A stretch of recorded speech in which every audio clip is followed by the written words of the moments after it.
उत्तर प्रदेश राज्य आपदा प्राधिकरण से जुड़े हुए अन्य सभी कार्मिकगण, उत्तर प्रदेश शासन से जुड़े हुए हमारे सभी अधिकारीगण, उपस्थित बहनों और भाइयों, मैं सबसे पहले उत्तर प्रदेश राज्य आपदा प्रबंधन प्राधिकरण के इस नवनिर्मित भवन के उद्घाटन कार्यक्रम के अवसर पर प्राधिकरण को और इस पूरी व्यवस्था के साथ जुड़े हुए जितने भी स्टेक होल्डर्स हैं, इन सबको हृदय से बधाई देता हूं।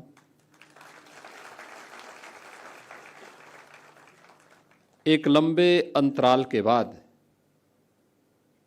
यह भवन बनकर के आज तैयार है और अब अपने पूरी क्षमता के साथ उत्तर प्रदेश को किसी भी आपदा से होने वाली जन धन की हानि को न्यूनतम स्तर तक पहुंचाने के लिए अपना योगदान देने के लिए भी तैयार है। हम लोग अक्सर आपदा आने के बाद जन और धन की व्यापक हानि के बाद तब हम सक्रिय होते हुए दिखाई देते हैं और अपनी संवेदनाएं व्यक्त करते हैं, जबकि मेरा मानना है कि आपदा के प्रति हमारी पहले से ही सतर्कता, पहले से ही तैयारी और पहले से ही जागरूकता इस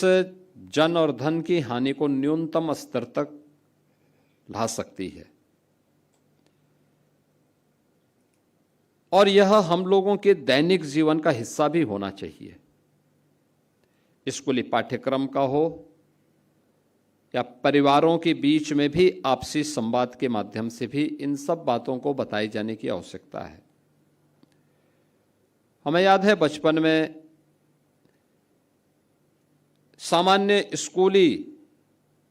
कार्यक्रमों के माध्यम से भी और परिवारों में भी इस बात की चर्चा होती थी कि आग लग जाए तो क्या करना चाहिए, अर्थक्वेक आ जाए उस समय क्या सावधानी बरतनी चाहिए, नदी में बाढ़ का पानी है उस समय क्या सावधानी बरतनी चाहिए। ये सामान्य यानी एक जो घटनाएं हैं, इन घटनाओं में हमारा असामान्य आचरण नुकसान पहुंचाता है, लेकिन जब हम थोड़ी भी उसके प्रति अवेयरनेस पैदा करते हैं, लोगों को बताते हैं, उसके बारे में जानकारी रखने के बारे में उनकी दिनचर्या का हिस्सा इसको बना दें, तो होने वाली बड़ी बड़ी जनधन हानि को रोका जा सकता है, उसको नियंत्रित किया जा सकता है। लेकिन अक्सर होता है कि हम लोग ये मान के चलते हैं कि घटनाएं तो एक सामान्य प्रक्रिया का हिस्सा है और उसके नज़रअंदाज करने का हमारा जो प्रयास होता है, जो एक प्रवृत्ति होती है।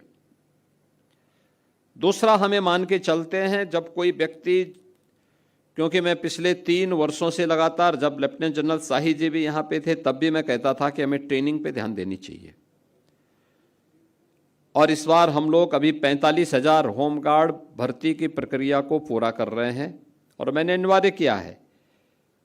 कि आपदा मित्र जिनको हमने ट्रेनिंग दी है उनको हम प्रायोरिटी देंगे होमगार्ड में भर्ती होने के लिए।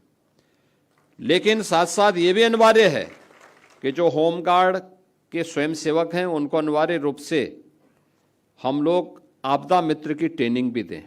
फर्स्ट रिस्पॉन्डर कौन है, इनकी मॉक ड्रिल के बारे में हमारी क्या तैयारियां हैं, और इसको लेकर के अगर हम उन्हें फैसिलिटी उपलब्ध करा रहे हैं, आज अच्छा मानदेय उनको दे रहे हैं, कैशलेस की 5 लाख रुपए प्रतिवर्ष उन्हें स्वास्थ्य की सुविधा भी उपलब्ध करवा रहे हैं। घटना दुर्घटना होने पर किसी होमगार्ड के स्वयंसेवक को हम लोग लगभग 35 से 40 लाख रुपए की सहायता उसके परिवार के सदस्य को भी उपलब्ध करवाते हैं। और मुख्यमंत्री राहत कोष से 5 लाख रुपए की सहायता अतिरिक्त हम उन्हें उपलब्ध करवाते हैं। यानी इतनी बड़ी राशि इसलिए उपलब्ध करवाते हैं जिससे वह अपनी सेवा का बेहतर उपयोग समाज के लिए कर सकें और समाज को उसके माध्यम से राहत उपलब्ध करवा सकें। फैसिलिटी का मतलब ये नहीं होता है कि हम उसको इतनी फैसिलिटी दे दें कि वह वही उस पर बोझा बन जाए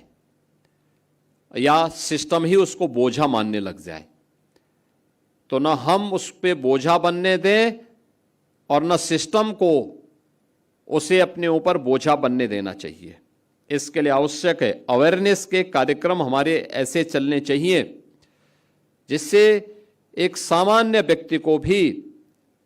अगर कहीं कोई आपदा आती है तो उस आपदा में हम उसको राहत उपलब्ध करवा सकें। और इस दिशा से जो प्रक्रिया प्रारंभ हुई प्रदेश के अंदर,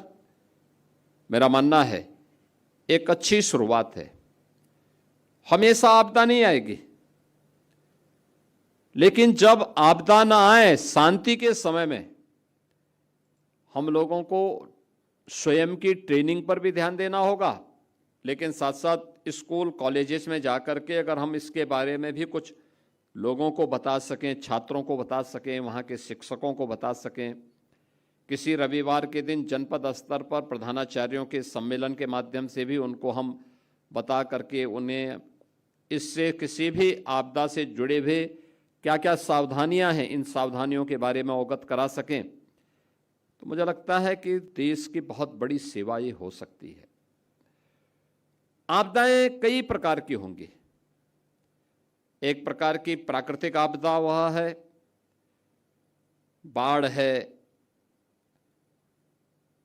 कहीं पर लाइटनिंग की घटना है, अतिवृष्टि के कारण होने वाले जनधन की हानि का हो, या फिर मानव की असावधानी से होने वाली आपदाएं, अग्निकांड की घटनाएं हैं, या किसी भवन की गलत डिजाइनिंग के कारण या किसी दुर्घटना के कारण भवन का धराशायी हो जाने का हो जाना है,